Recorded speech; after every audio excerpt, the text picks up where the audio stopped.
これは YouTuber 犬の巨人に起こった動画撮影中に起きた出来事である。よく注意してご覧いただきたい。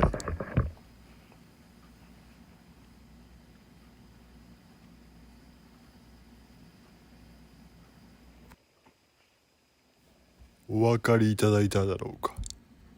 犬の巨人がこちらを見た瞬間に奇妙な声と不可解な現象が起きる。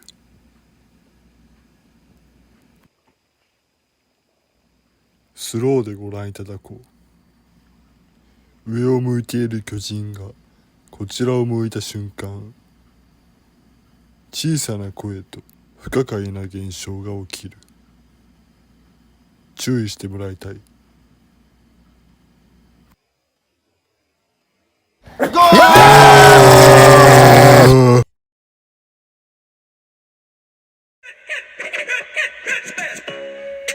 おっす、おら、孫悟空だ。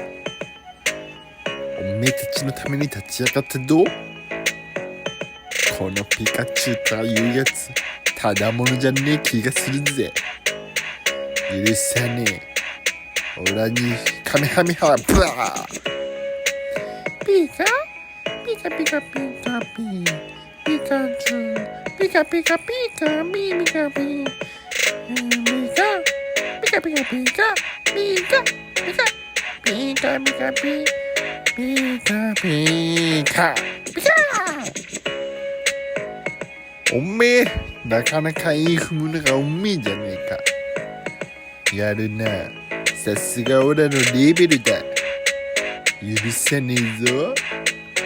おめえただもんじゃねえな。黄色いやつのうまいピカピカピカピカピカピカピピカピピカピピピピピピピカピカピピピピカピピピピ